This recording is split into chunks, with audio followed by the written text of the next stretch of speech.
the way this one ended in the eighth inning there. But how do you balance that frustration also with the happiness of how the rest of the series went? Yeah, we missed the first part of that due to internet, but I think, the eighth inning was rough. You look at the weekend as a whole.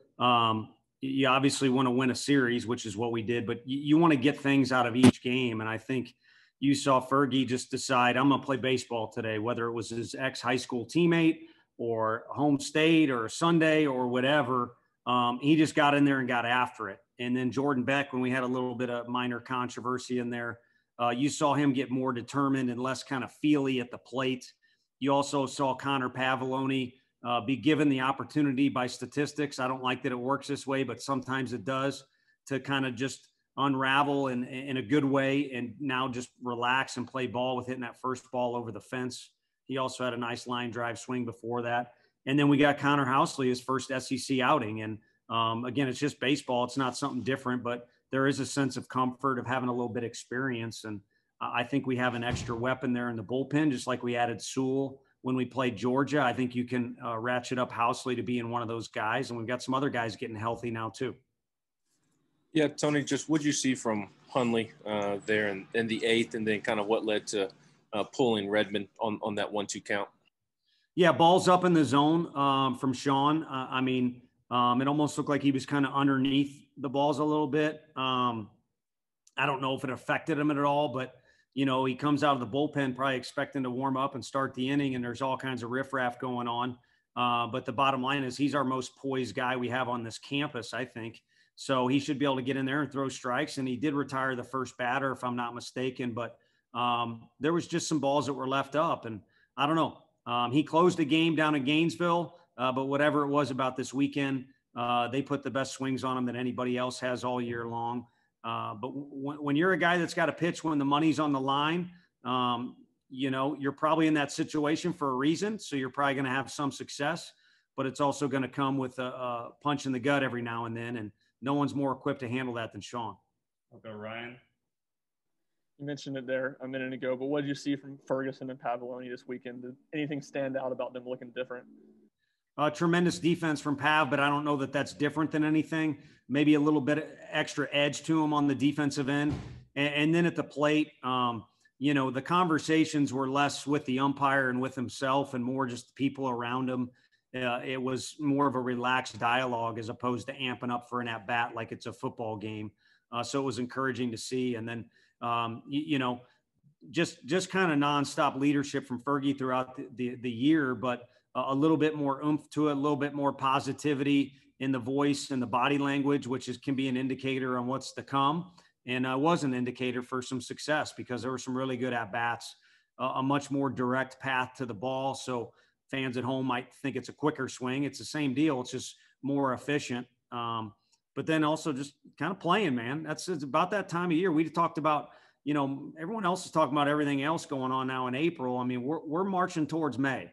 And May, more than any other month, should be where you just play. I mean, you're not going to class because it's over, not because you're skipping.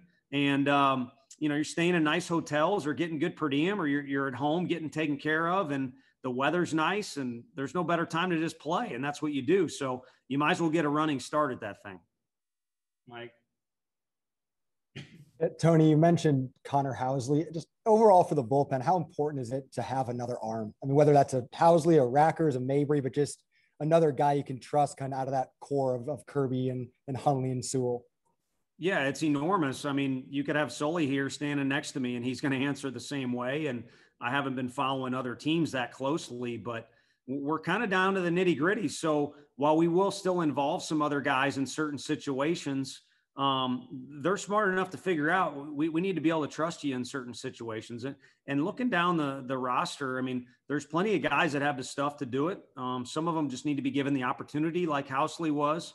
And then also when they get the opportunity, just don't overcomplicate it, go out there and compete. And he kind of let it all hang out and it went well for him for a reason.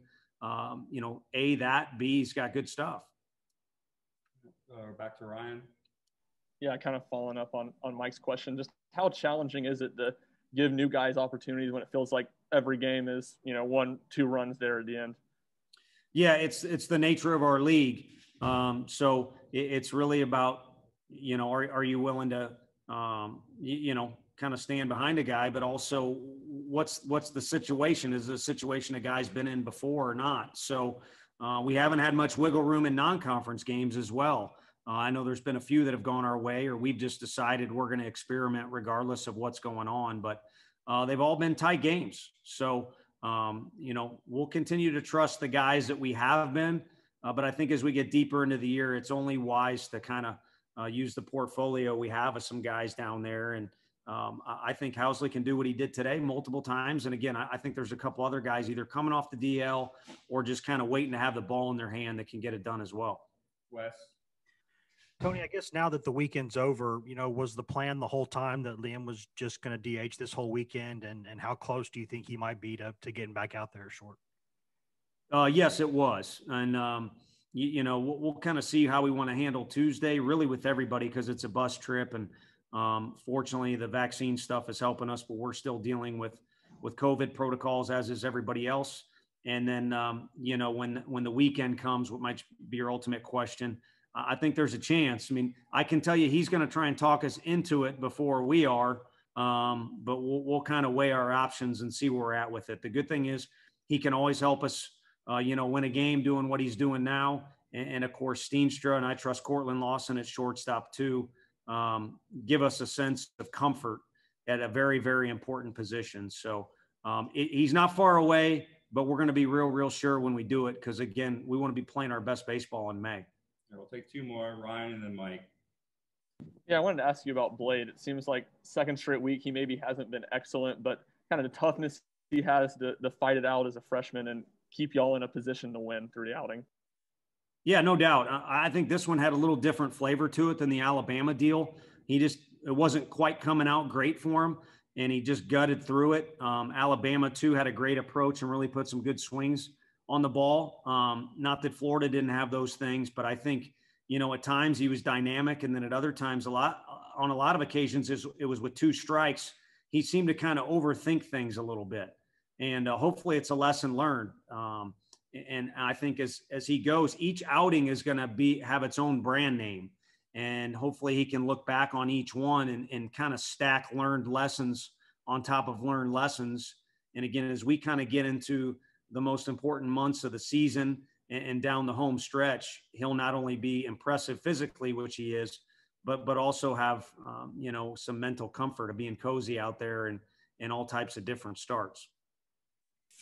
To go back to Max, he swung at the first pitch a couple of times tonight, which I don't think is a thing we've seen often this year.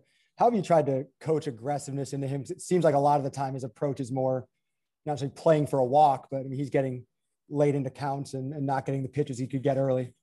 Yeah, it's a delicate balance. And trust me, there's been a lot of conversations, probably too many at this point. Again, you get to the second half of the year, it's not quite time to really loosen the leash, but it needs to be their team, starting here in a couple of weeks, almost 100% so in some categories.